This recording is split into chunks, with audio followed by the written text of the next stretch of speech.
enough. Well, since you're not ready, we're here. They can see us now and hear us. They can see us and hear us. Mm-hmm. Hopefully. So cheers. Yeah. Hey, cheers.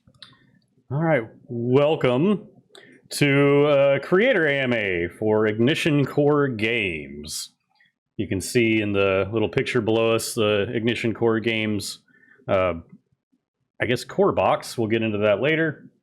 Ignition Core Games is a company that has started with the game Ignition Core and is a chibi-mech skirmish game that I happen to play, happen to really enjoy, and happen to know the creator of. So I am absolutely going to abuse that privilege and have Will on to talk to us about this game. So introduce yourself, sir. Hey, I'm Will, creator of Ignition Core. Nice to meet you. I'm noticing there's a massive lag between the image and the sound on my end. Hopefully that catches up. Yeah, don't worry about that. Yeah. Nice to meet you all. Or I guess see you all. I don't see any of you. But that is quite all right.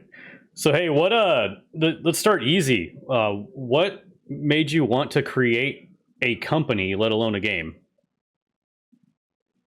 Well, that's a good question. The game is something I just always wanted to play. I wanted to own this game, and I couldn't find it, so I made it. A lot of game designers will take a concept, and they will pitch it to a publisher, and your idea might have been zombies versus ninjas, and they take the idea that you've built, the mechanics, and they'll reskin it however they want it. So my idea wasn't just, hey, here's a series of mechanics that you can turn into, the 15th version of Zombicide or whatever. I had a very specific art direction. I had a very specific design I wanted for the models. I was very, very particular about how exactly I wanted this game to play, how I wanted it to look, how I wanted it to be themed. And to maintain that creative control, I also, as a result, I had to self-publish. So to self-publish, I decided to start my company, Ignition Core Games LLC, and move forward so that I had full creative control to make sure the vision was everything that I had intended. Okay. Well, I do want to get back into the minutia, but it does feel important to start off with the first game you've published is Ignition Core. Yep. So what is Ignition Core coming from the source? It is a tactical skirmish mech game, and it's themed around the anime style mech. So I grew up on Mobile Suit Gundam. Most of the mech games I see out on the market are very, I want to say, modern, realistic. They look like what a mech might actually look like if the military adopted it and made it practical. And that wasn't quite the mech game I wanted. I wanted something more in line with the animes that I grew up on. So, I mean, the main ones were Mobile Suit Gundam and Voltron. So that's it. It's a low model count game, and I've made sure the rules are very easy to pick up. The core rules are 8 to 10 pages, and any free minutia, and they're free. They're free. You just go on. You're not going to buy a rule book. You're not going to buy an expensive codex or battle tome. You're going to download the PDF for free, print it out on cardstock as needed, probably run the rule book off a tablet or a laptop because you don't need to. We can go as green as possible and just run it digitally. Oh, I'm an old man. I print it all and have it in front of me, but that's me. But the option's there, so yay. Hey, if you want to kill trees, I'm not going to stop you from killing trees. But, the only thing you really need to print out is the data cards because you're tracking ammo and damage on the units. So that's really about it. It's low model count. Anything situational is built into the data cards, and it's built around this concept of let's keep our players out of the rule books and in the game. And it has succeeded, at least by all indication of all playtests. But I do have some battle reports on the Razor Tree Productions YouTube channel, youtube.com/user/razortree. But I can say, and those aren't the only games I've played of it, It's probably no, it's definitely the most solid, like well balanced game I've ever played, and I'm not just blowing smoke there. I really feel that way. Hence why I actually want to talk about it and want to promote it because it's so good because it's fast paced. Even when if you're getting your butt kicked, you're still feeling like you're doing everything you want to do, everything you could do. Everything plays like it looks on the table. The way it's modeled is the way it feels. They're fun to assemble. They're easy to assemble. They're easy to paint, and it's quick too, especially for a war game. I know it's skirmish level, which is inherently quicker, but like it can be the extended game you want because of how you've set up the 3 round or 5 round setup. But it's so solid that like gameplay wise, like I urge you to try to find a more solidly built game. And like that's even more insane for me because of how few playtesters you've had to deal with when actually creating these rules. Like most of it's coming from your head and being like, here's what I like. It appears to me that you're just basically like, here's what I like about all the different war games and board games I like. How can I make that one thing so I can just play the one game? Yeah, it is. It's informed by a lot of years of playing games. I mean, we've played a lot of Warhammer ourselves, Age of Sigmar. I played a lot of 40K, and I love Games Workshop games. And I also, it's an interesting relationship we have with Games Workshop as gamers. It's been an overwhelmingly positive experience being part of the Warhammer community and learning from that. But there's also things I've seen in there where I would do it differently. And I didn't want this game to feel like, okay, I took Warhammer and just changed how the T's were crossed and the I's were dotted and put mechs in there. I wanted this to be something all new, its own beast, if you will.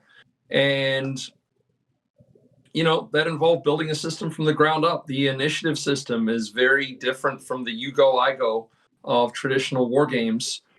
The activation, it is its own beast, and it's been a lot of fun to make. And yeah, you're right. I've been playing a lot of war games, a lot of skirmish games, a lot of board games, and I've sort of taken a lot of what I like and taken some completely new ideas like, hey, why don't we do it this way? A lot of progressive thinking has gone into the construction of the base game system. And sorry, I had to ramble around that one in my head because I was talking about 10% faster than I could think. Oh, I feel the pain.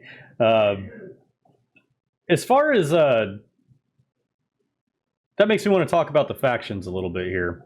Let's start here. I'm trying to slow my brain down. Speaking of talking, I don't talk faster than I can think. I mumble until I can say what I'm thinking.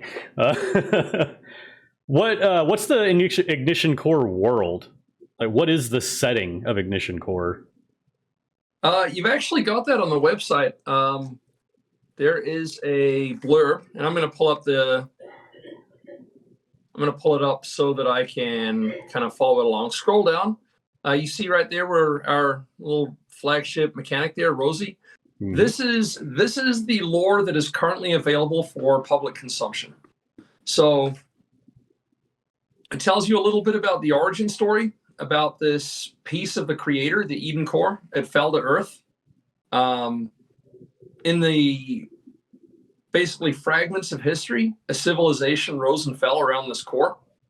It was prosperous, and then overnight it disappeared.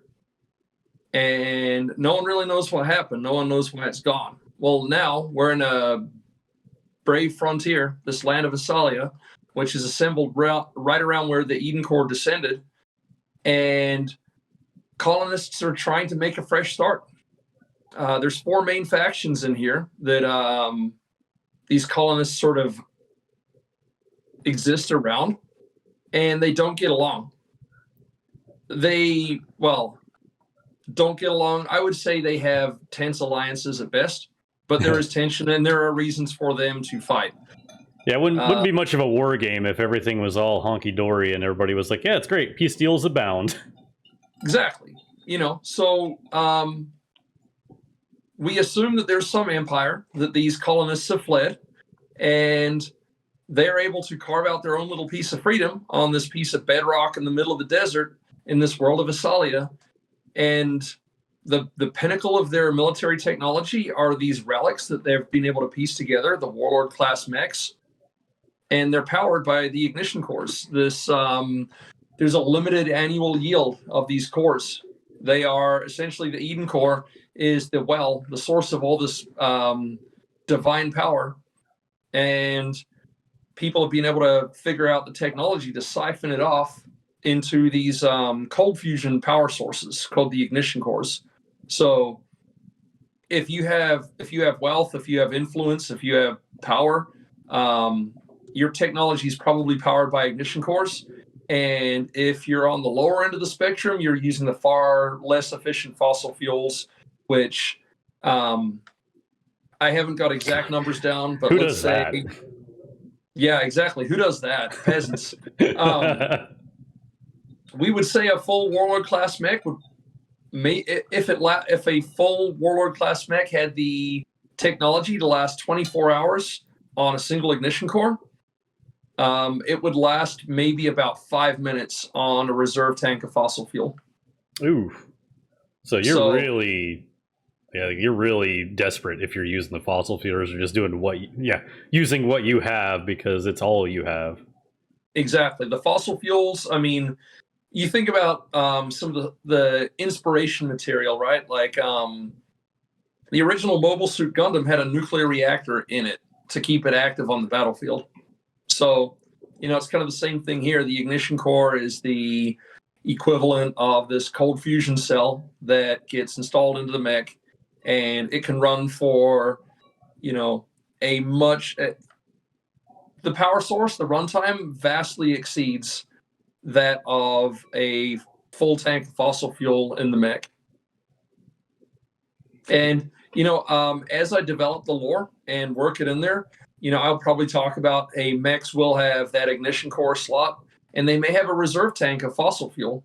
The reserve tank of fossil fuel is there to give it that 5 minutes to get out of dodge or finish the fight if something happens to the ignition core, if it's depleted, if it's compromised, if you have to do a hot swap in battle in the middle of combat. The logistics team, the drop ships, someone's running out with a fresh ignition core. There's that time where they reach in, pull it, rip out the tube that contains it, and place a new one in there. Hey, we don't want the mech to power down and all the protocols turn off, shut down, and now this mech has to reboot. You've got a little stopgap with 5 minutes of fossil fuel when it should take a skilled technician 30 to 45 seconds to change out the ignition core, 18 if they're good.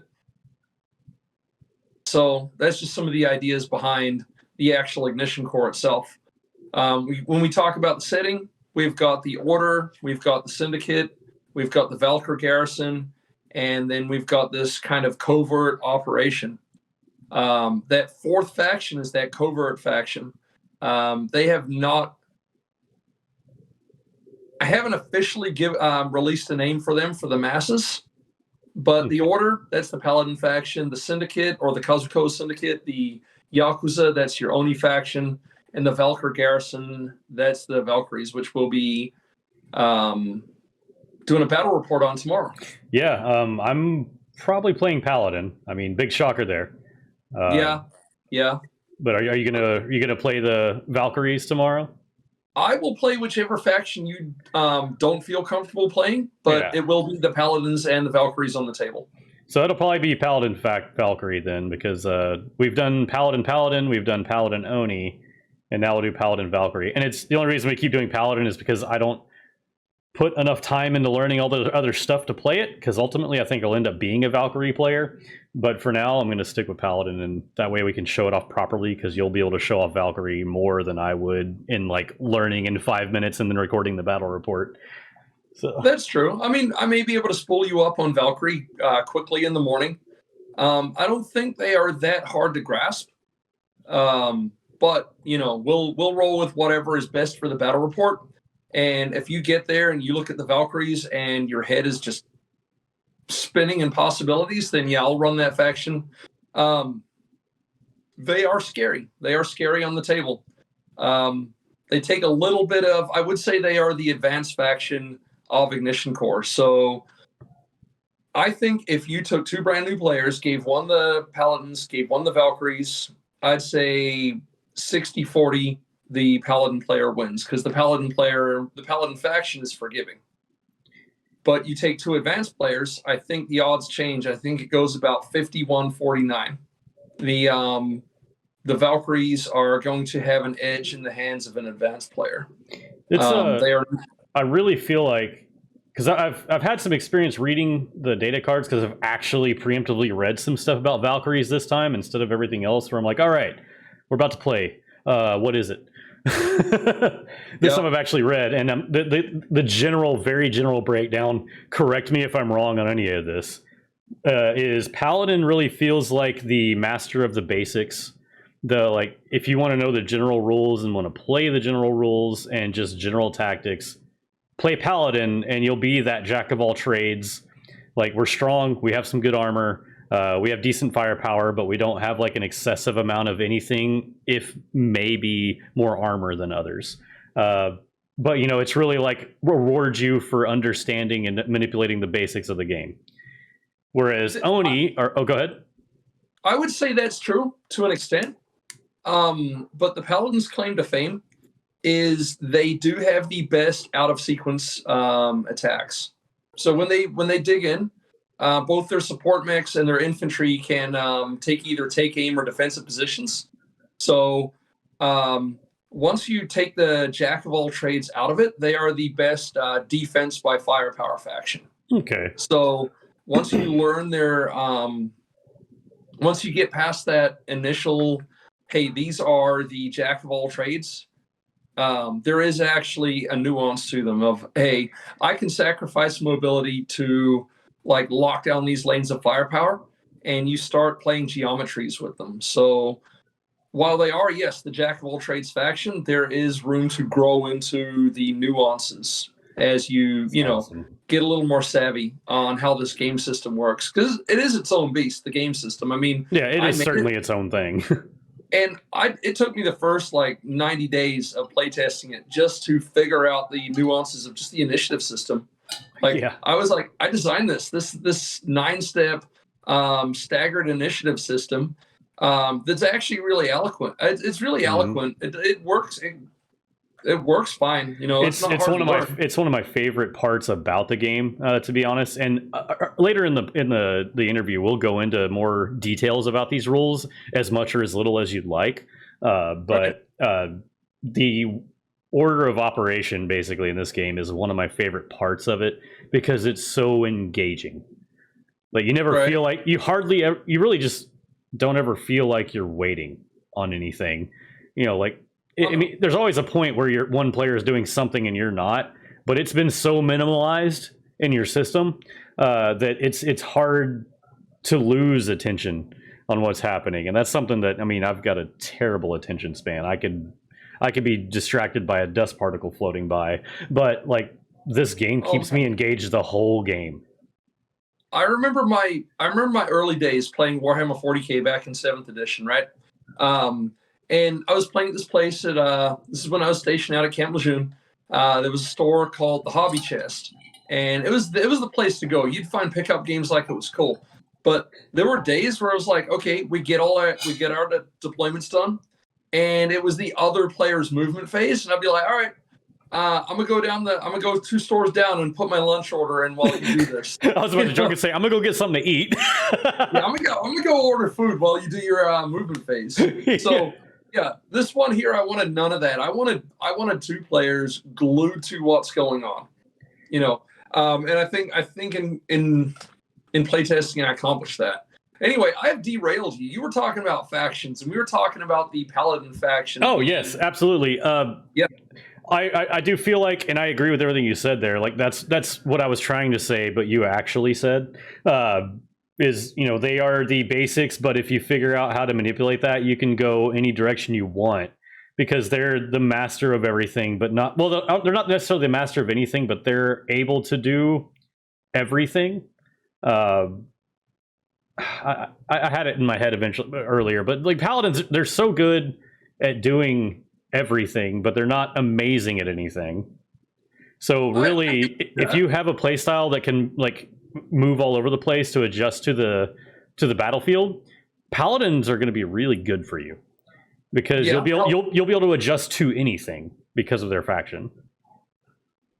I would say that, but you know what?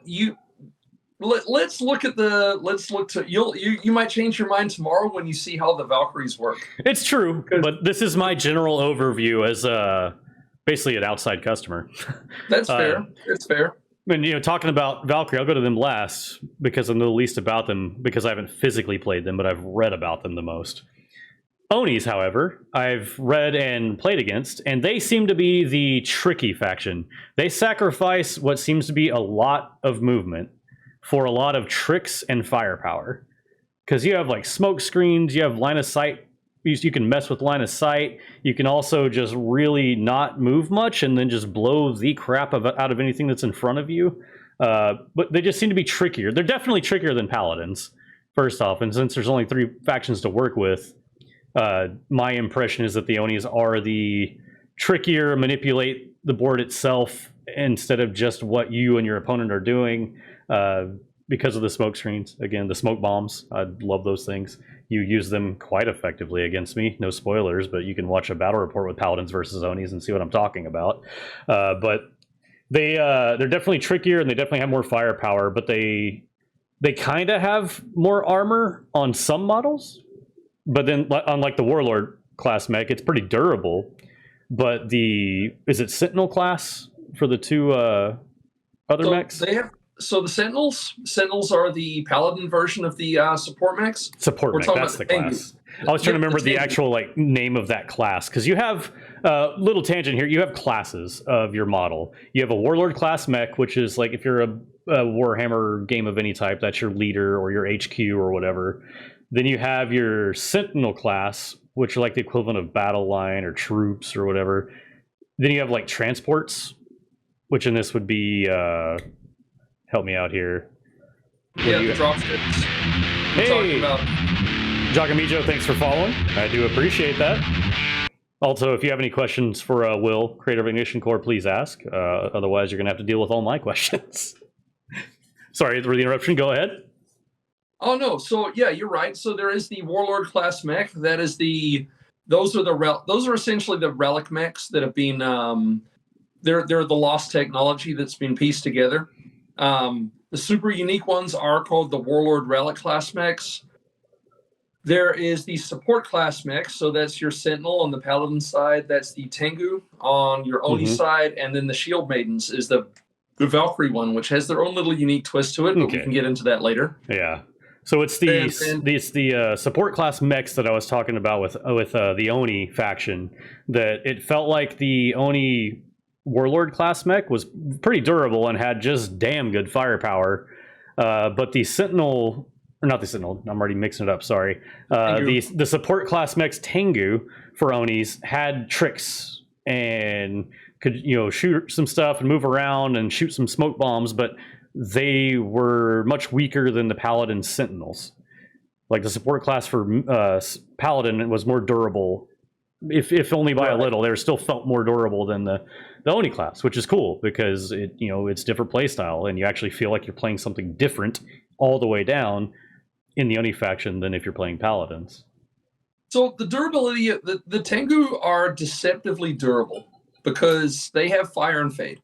So their damage output is already baseline better because they use the same AoE attack, the Hiryu grenades. But they also have the ability to do an interrupt action where, hey, fire and fade.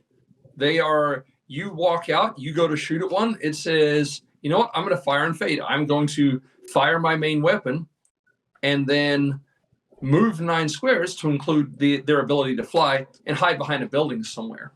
So, as I've grown into that faction, I've grown into all the factions because creating them from the ground up, that's just what you do. I learned, hey, be bold with them. Run them out, dump them in the middle of somewhere, shoot a bunch of stuff, especially if you can put them at the bottom of the initiative tracker when nothing else can react. The next turn, on the tactical phase, put them all on fire and fade. Your opponent's going to run out to shoot them, and they are immediately going to get action priority to react, shoot their weapon, and then jump pack behind a building somewhere where they can't be shot at, and then set yourself up so that they're still effective on turn 3. So, I don't know if anyone's taking any notes there, but there is a very effective way to make those Tengu survivable, and it's not by standing there in the middle of the road like the Sentinels tend to do, sponging up a bunch of bullets. Yeah, especially if I'm playing them. Especially if you're playing them.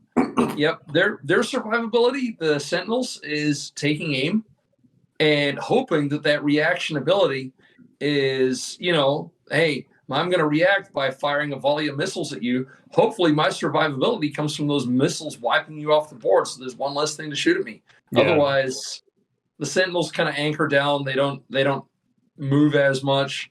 They can, but that tends to be how it rolls out. Yeah, Paladin's tactical ability, which we'll go into tactical abilities a little bit later. But yeah, their tactical ability, take aim, is like the ultimate equivalent of, I'm going to swing my arms like this, and if you get hit, it's not my fault. That's fair. I love it. Yeah.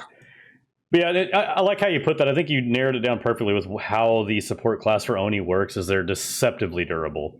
Because they are certainly not directly durable, which the support class for Paladins, the Sentinels, are. But yeah, if you're careful and think about where you are and all that, yeah, the Oni support class Tengus are certainly deceptively durable.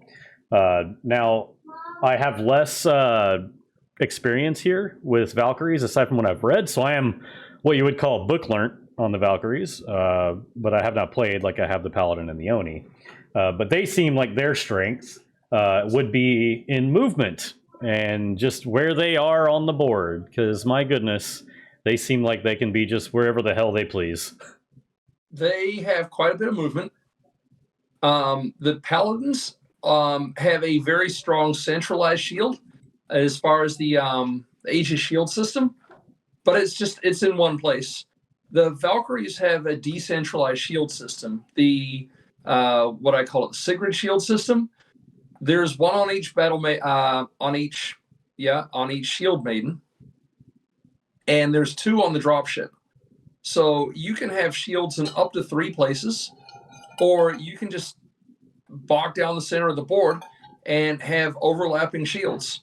And what I've seen players do, and this is perfectly legal within the game, they claim the objective on their flank. So that's hard to reach, so the other player doesn't commit the effort to try and take that. One Einherjar infantry model takes that flank objective. Then the other 2, I don't know if you hear my dog in the background. That's Scruffy saying hi. I don't know if you hear my children, but that's them not going to bed. So yeah. So the other 2, they'll take the center objective, and you'll strategically place the 2 shield maidens and the dropship so that the shields are overlapping on those models. So now when the opponent player wants to take that objective, they can't just walk on it. They've got to shoot the opponent off of it. So at this point, the Sigrid shield system, you take your D10 and you're rolling for a 5 or better. There's 2 on the dropship. There's 1 on each battle maiden. I go to shoot at your Einherjar infantry. You say, all right, I'm going to try and I land a headshot. I land a headshot for 3 damage. Hey, that's going to knock that. It's going to knock that battle maiden. Sorry, no, not that battle maiden. Confusing models here. It's going to knock that Einherjar infantry out of the fight. So I say, okay, headshot, got it. I'm going to try and absorb that in my shield. So I'll roll for the first one. Okay, this one failed to get it. Then I'm going to go to the next one. 5 up on a 10-sided dice, 5 through 9. So that's a 50% chance. Rolling on the next one. Hey, didn't get it. I've still got 2 more shield systems to roll through to get a 5 up to prevent that shot from happening.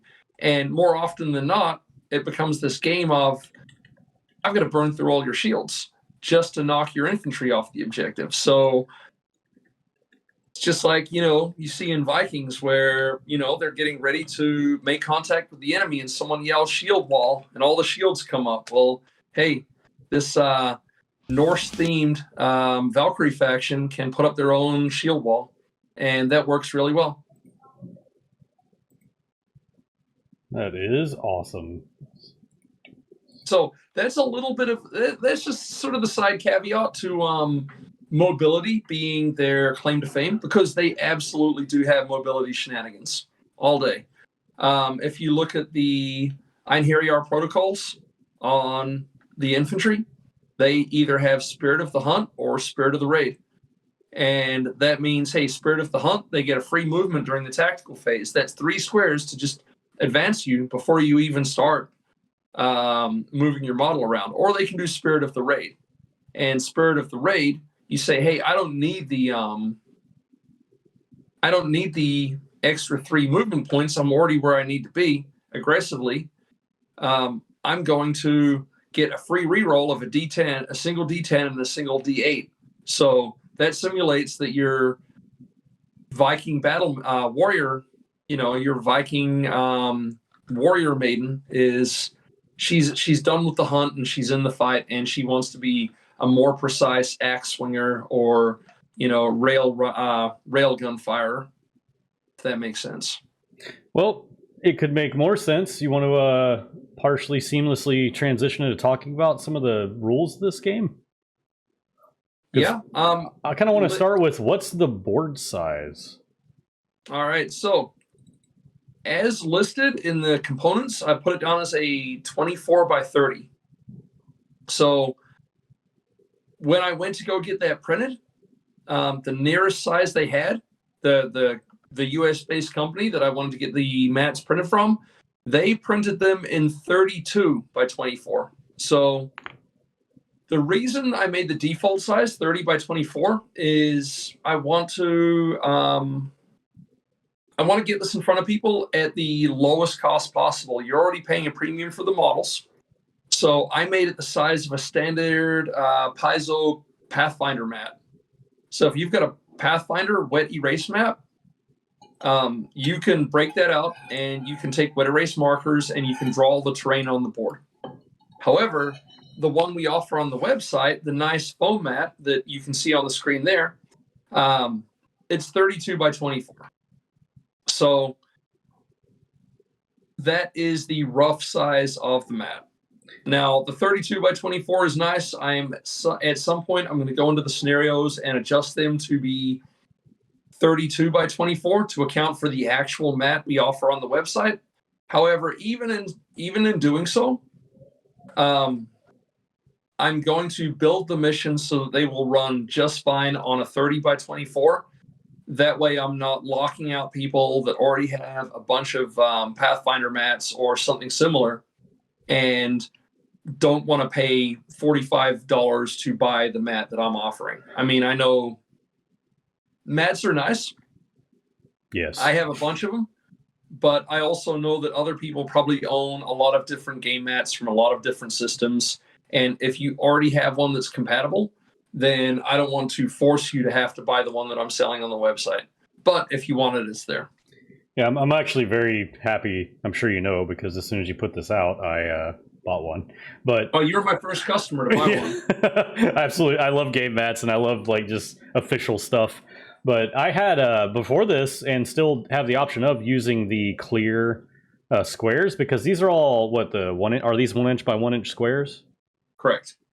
Yeah, so because of that, there's plenty of clear mats that are usable with dry erase markers, or wet erase markers rather, that you can buy. And I bought one of those to put on my table war mats that I already have, so I could have just a cool presentation for battle reports. So I had that already, and even having that, just because you put this game mat out for purchase, I couldn't resist. It looks so good. And Asalia, the world of Asalia, is a desert world. It's very arid. So that's why it has this look like it does. So it just helps me get into the narrative because I am a competitive player. I'm not a good one, but I'm a competitive one. So like, but also I really love narrative, and it helps me really get into a game when I can just visualize things.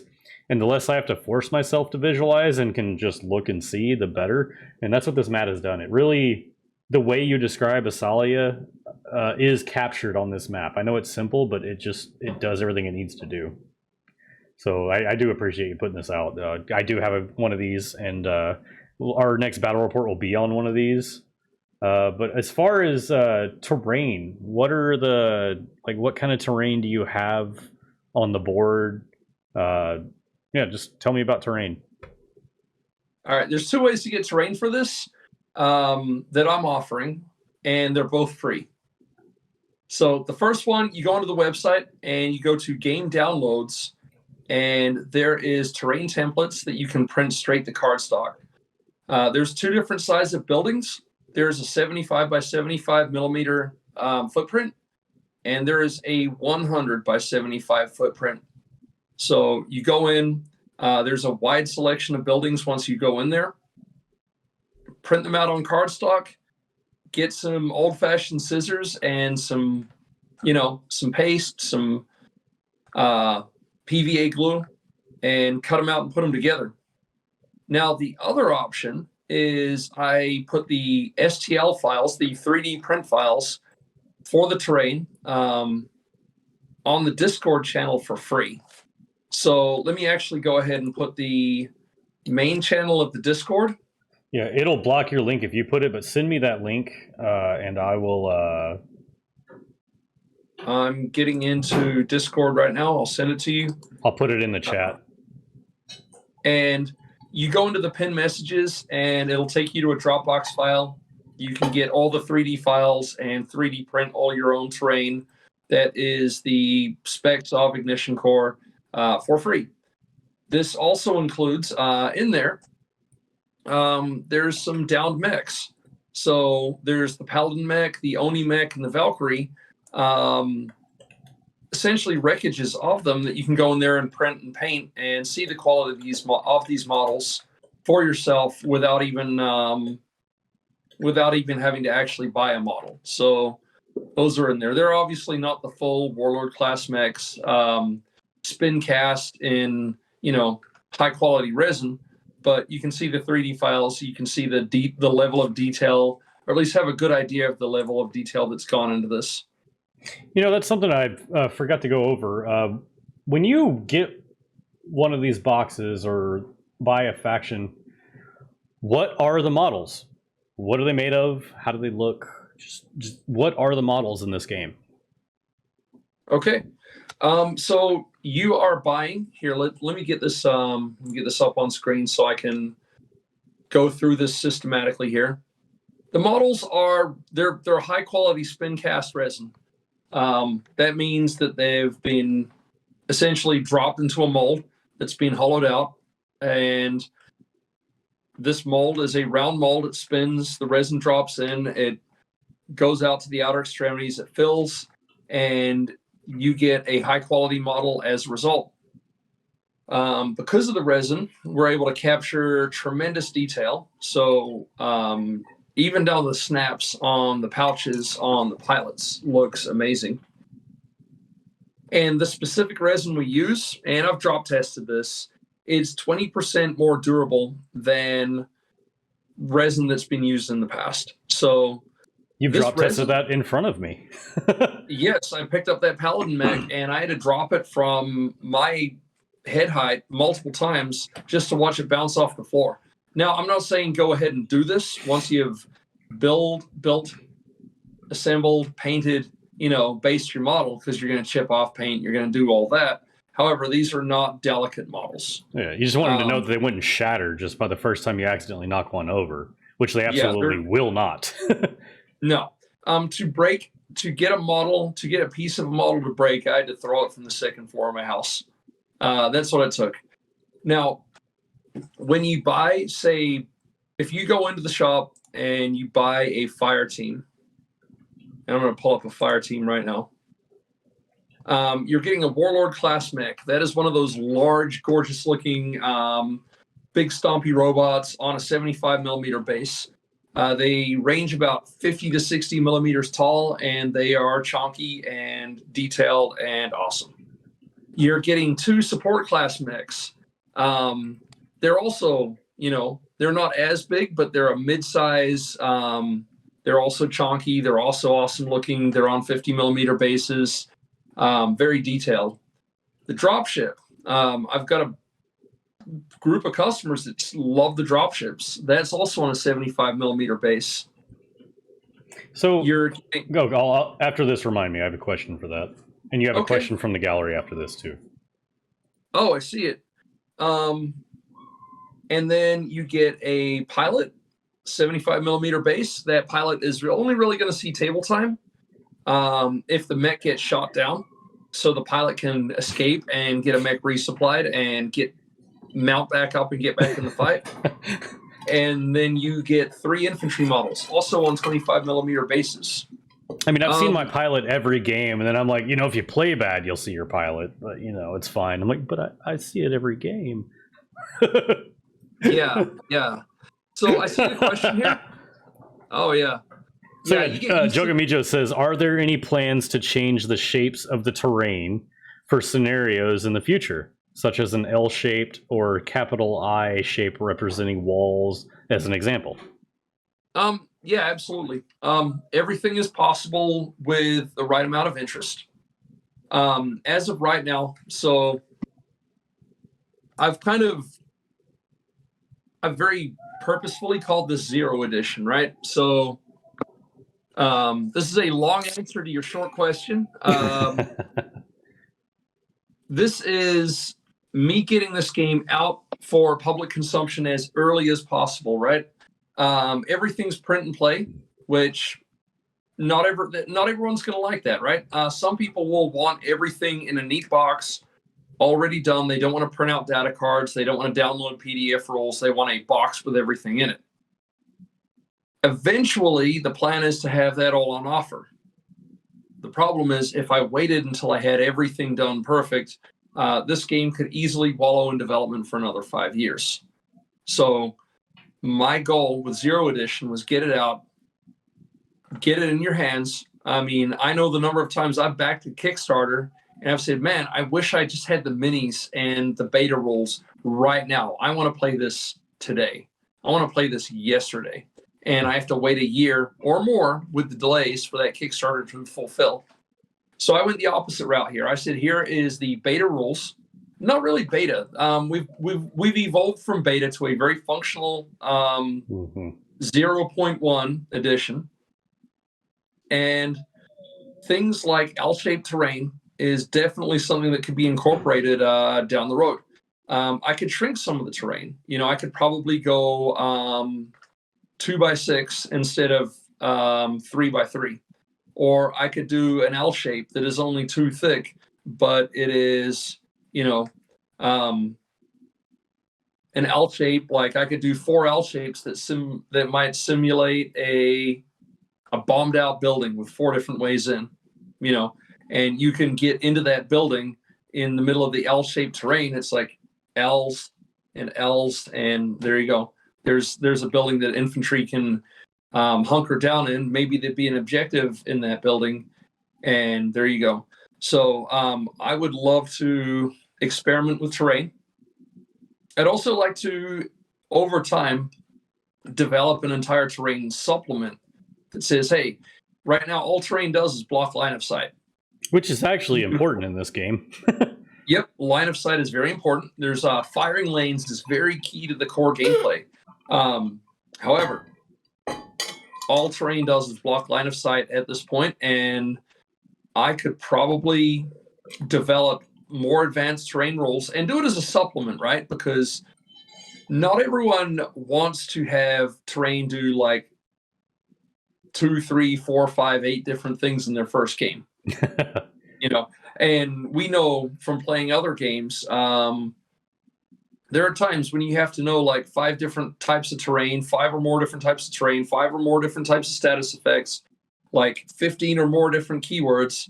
And this one here, I'd rather just keep terrain simple at the default and then offer a terrain supplement that says, okay, here's 5 or 8 or 10 different types of terrain that you can either randomly roll for or that are pre-generated for different missions.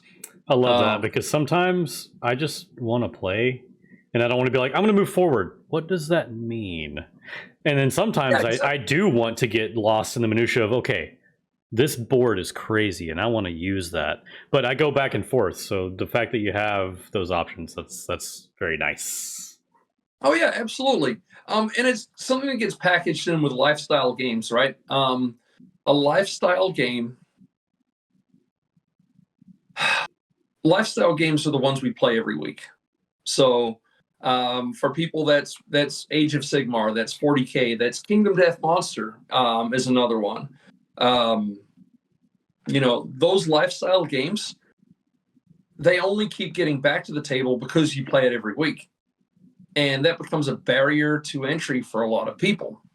So I want my game to have the possibility to be a lifestyle game, but I don't want there to be this big, 45-minute stand down of, hold on, we haven't played this game in a few weeks or a couple of months or however long. I'm fairly confident you won't have that problem once you start playing this with a group of friends. However, if you have other games in your life that you want to play, I want this to be something that gets back to your table easily, something where you only maybe need a 5-minute refresher, if that, and you're back in the game. So, not mandating that a baseline minimum of 3 to 5 different types of terrain or more to get back into the game without having to constantly consult your rules manual. That was important to me. That said, and I'm not sure how to pronounce it, but Jogamijo, did that answer your question? I hope that answered your question. I hope so too. I think it did. I think something that I don't think that has been said yet that I want to make sure is said, that it really looks like the very minimal barrier for entry of this game is you buy your models and then technically you're done. That's the goal. So yeah, no, I looked at that. I looked at that a lot. Pricing this game was one of the hardest decisions of my life. Joga Miho. Yeah, okay, I got it right. Cool. Yeah, no, thank you. And also thank you for your support. Joga Miho is one of my customers. Awesome. As I best recall it, this is his entry point into tabletop miniatures gaming. So to hear that from someone that was really cool to hear. That this was the game that inspired him to finally take the plunge on something he'd been waiting on for, I assume, many, many years. That's a big deal, and that is cool. So hey, even for me, I didn't even make the game, but I'm like, hey, thanks for doing that. That's very cool. Yeah, absolutely. So yeah, I remember buying into Warhammer 40K, and the books were intimidating. I had to buy a $60 rule book, I had to buy a $50 codex, and I hadn't even bought a single miniature yet, and I was out $110. Getting enough models to play like a 1,000-point game, we're talking several $100s now, and that's after the initial investment. So this game here, it looks spendy on the front end. $135 to $150 to get your fire team, but that's it. That's your full team, and the books are free. I have up right now. I have the Holy Paladin Freelance Armored Fire Team Completionist set. So like every little infantry model you could have, it's got the alt sculpt paladin that is so cool with the shield standing on the Tengu mech and all that.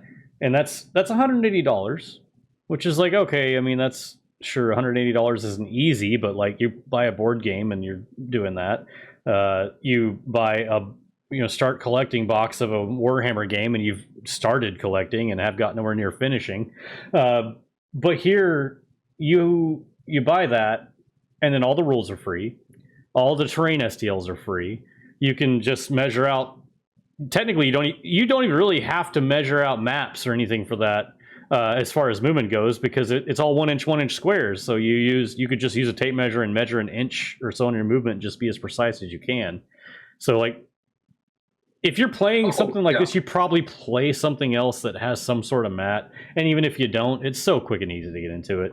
So let's look at worst case scenario here. You want to play a faction that's the completionist set. It's like, I want all in paladins. I'm at 180.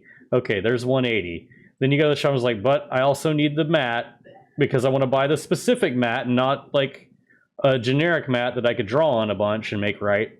When this is 45. So I'm awful at math, but 180 plus 45 is not a lot of money to be your overall cost to completely play the game. Because you've got your mat, you have your models, and then from there, for free, you download your core rules, you download your data cards on how you play your faction, you download your scenery to print. So I guess you're out the whatever it costs to print that stuff. So that, I mean, sure, we'd round up by $5.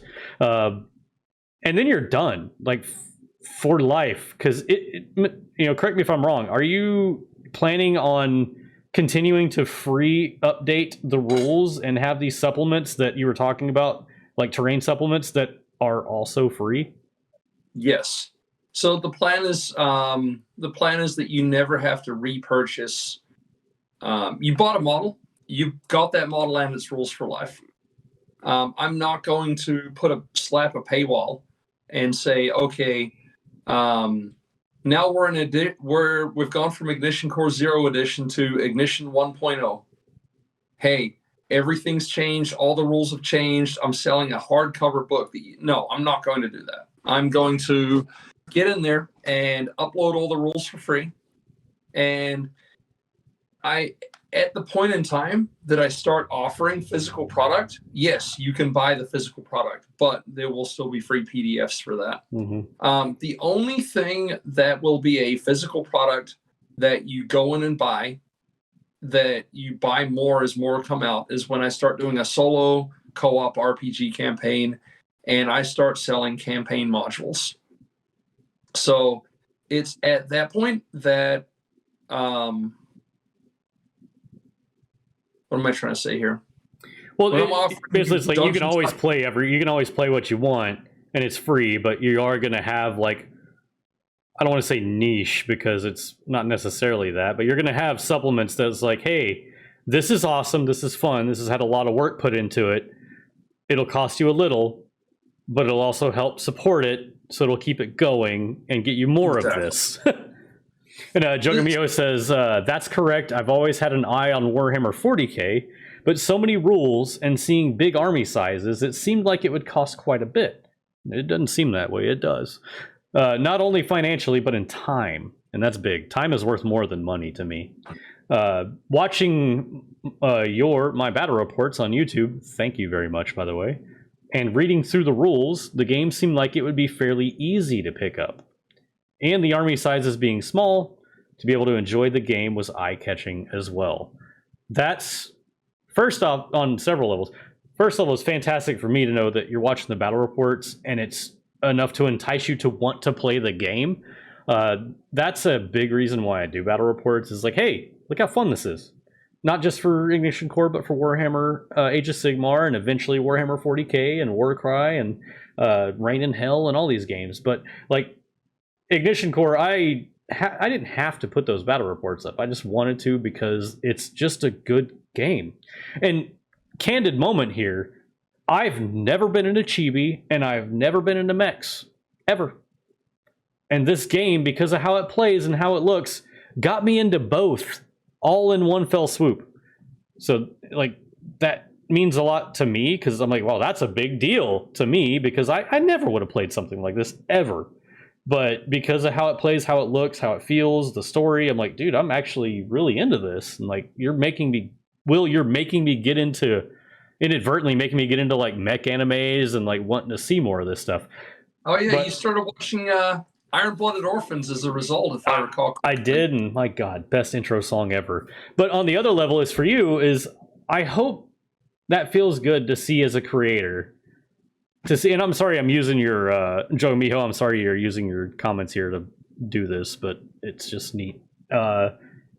Seeing a neutral party that you don't know personally, that like has never seen anything aside from just taking your product and ingesting it as a consumer and going like, dude, this is great. This made me want to play.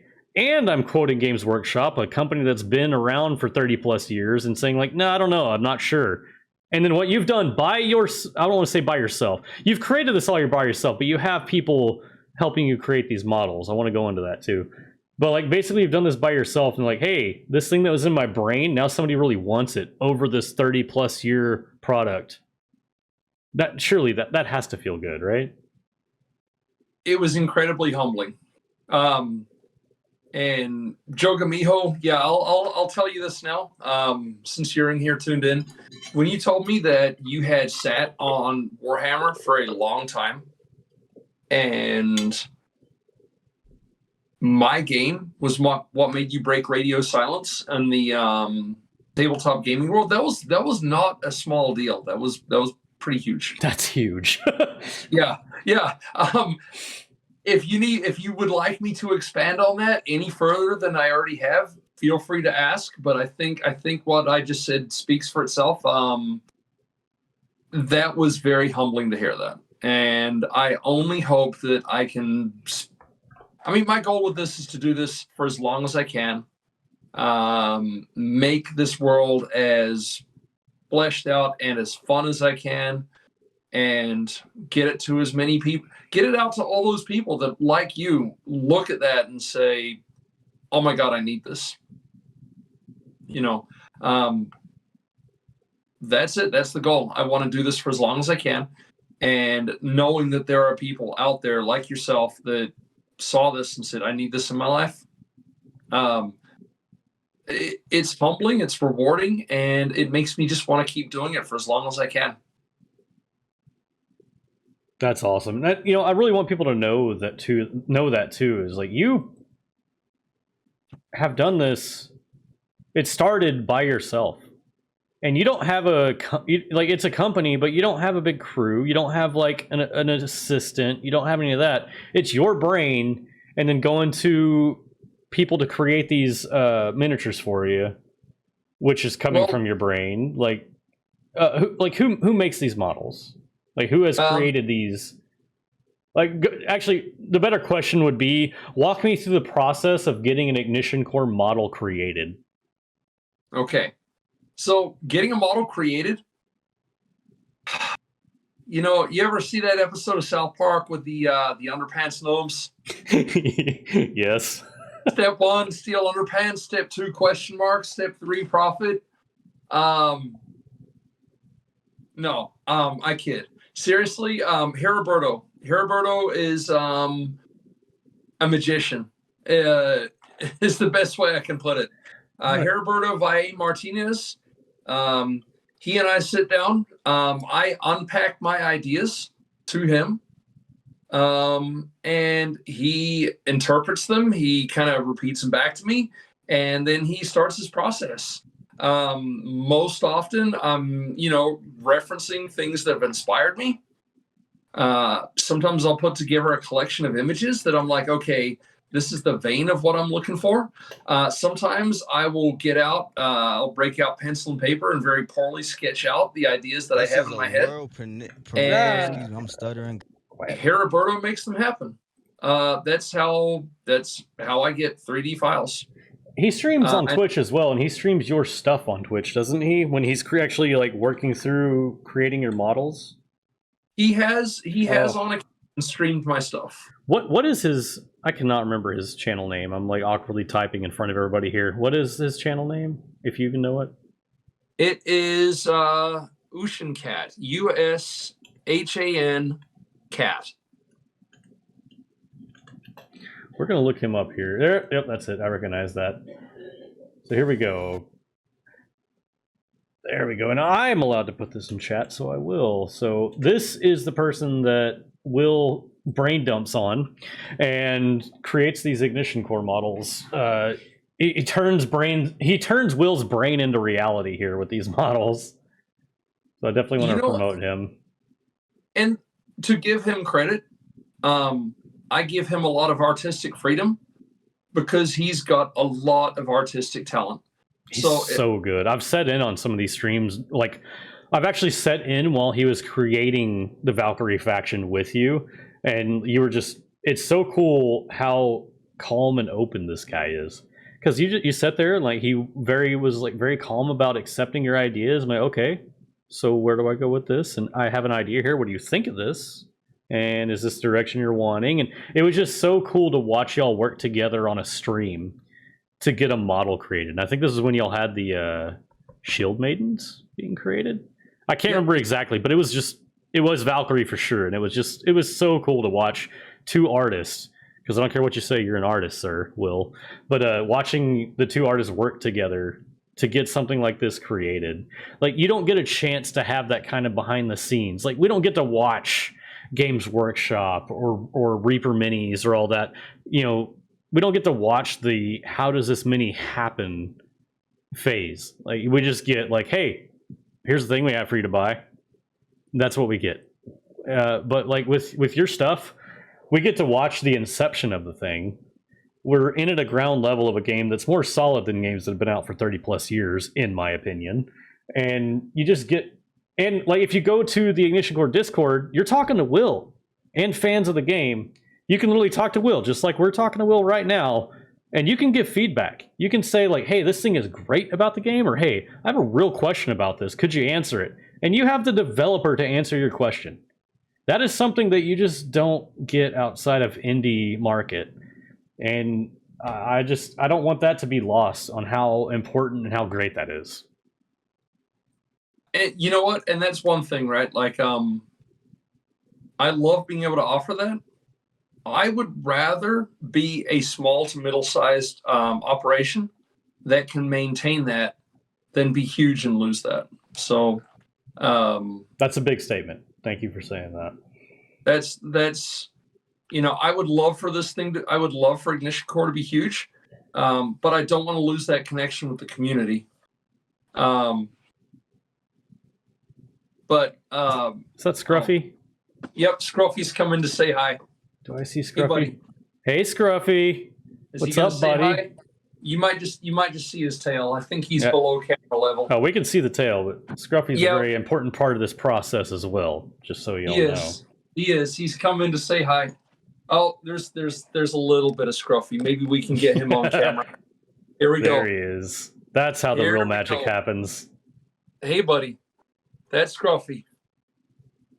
For those of you that haven't met Scruffy, this is my co-developer here. Yep. All right. Love it. He knew what he was doing. Yeah, he wanted his 15 seconds of fame. See, he's still trying to sneak in camera time. Yeah, so going back to my sculptor here, Roberto, I have this saying, and I'll throw this to anyone. I'll bounce this off of anyone that's trying to do anything. If you're the smartest man in the room, you're in the wrong room. I absolutely agree with that. You know, smartest man, woman, or otherwise in the room, you're in the wrong room. When I decided I wanted to do this, he's still hamming it up. Here we go. Scruffy. You gonna say hi, Scruff? Okay. So almost lost my camera there.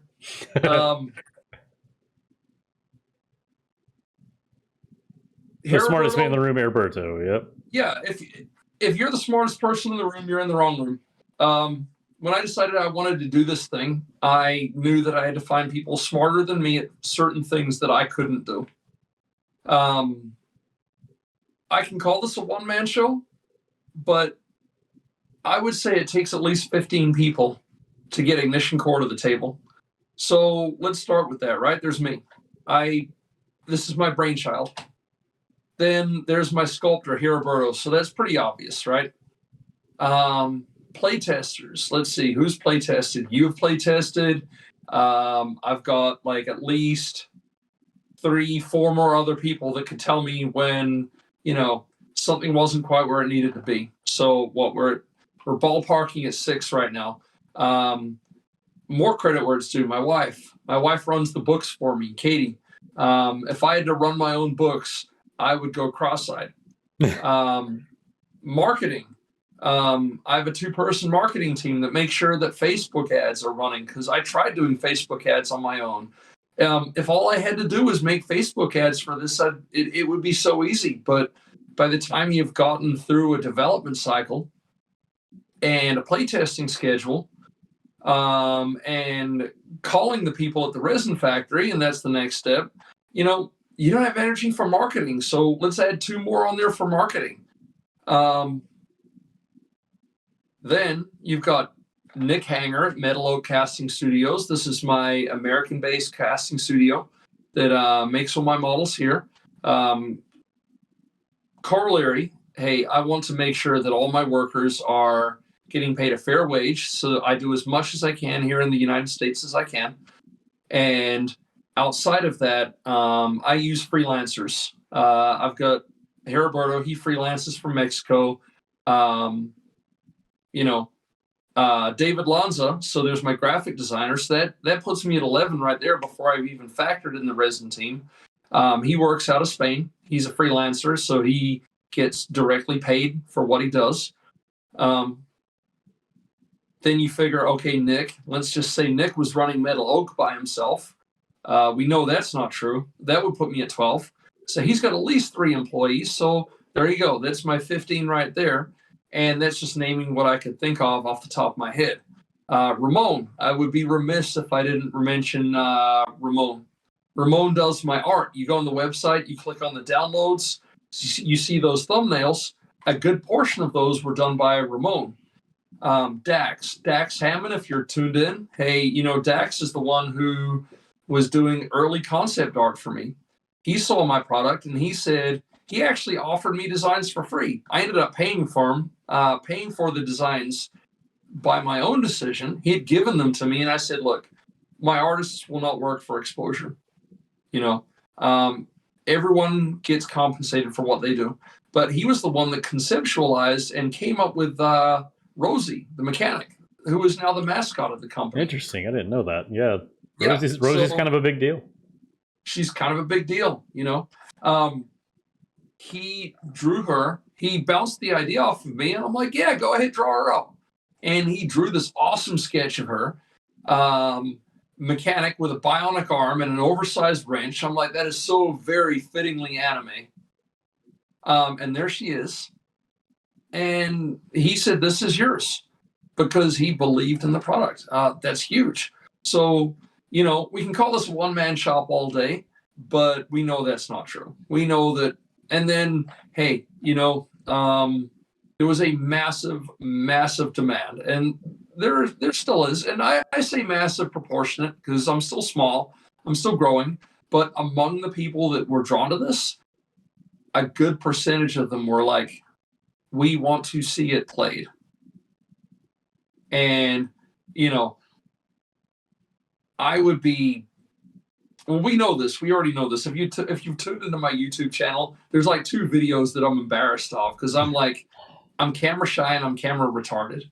So if I tried to walk around my own table with my smartphone, sorry, Siri stalking me here. If I tried to walk around my own table with my own smartphone and film a battle report that I was playing against myself, it would look like trash. So,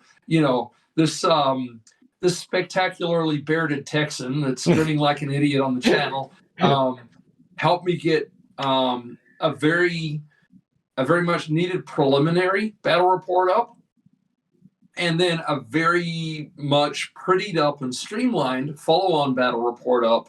And then I'm very much looking forward to the one we're going to do tomorrow. Well, tomorrow is going to take us a long time to play, but it's going to look a lot better on screen. So, oh yeah.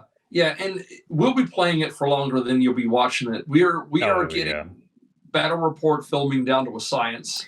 Yeah, if I get a battle report under an hour, that means I probably had minimum 4 hours film time. Oh yeah, yeah. I remember our last battle report. We were kind of fumbling over it, right? Because I can talk like I can talk my way through a process like faster than some people can pick it up. And I remember there was a whole lot of like, okay, so I'm going to take 3d10. I've rolled this. Okay, 9 is 5, 3 is 3, and 1 is 1. And I'm going to roll a hit. And you were like, wait, what? Yeah. And I knew that the audience could kind of probably keep up with it. Maybe. I hope y'all did. If I'm wrong, tell me in the comments. But I was talking way faster than you could pick it up. So you were asking questions. After a few times of doing this, we kind of figured out, hey, I'll do me. Like on camera, I'll talk through the process really fast. But then there's a point where we're like, okay, click, turn the camera off, cut. Okay, well, what did you actually say just now? Yeah. And I was like, okay. Yeah, I was talking at 200 miles an hour. So this is what I said. You kind of have to, with a battle report, you like, as a battle report, not just in every video, but just a battle report, you kind of have to assume that the watcher has a general idea of how to play it. So you just kind of let what is happening happen. And then if the person filming it, usually me, doesn't understand, that's not the viewer's fault. They can watch the stuff they got, and I can go, what's 1 + 1? Because I'm real slow. Oh yeah. But that's where all the editing comes in, and you just get to see this attack is rolling this. It was this, so which means that it's now going to roll this, and we're going to go from there. Lost your visual there for a second, Will. Let me know when you come back. Yeah, I'll be. But I'm looking at. So I'm recording off my phone. Full disclosure. I need to run and grab a charger. So if we're you're good with that, I am, because I need to pee so bad that everything looks yellow. So since we're live on Twitch, I have a lucky little BRB screen. I'll edit this down and put it on YouTube as well, so I'll cut this part out. But for those of you watching live, we're taking a short break, but we're going to come back to get more into this. So we'll be right back because, there's demons attacking outside. Be right back.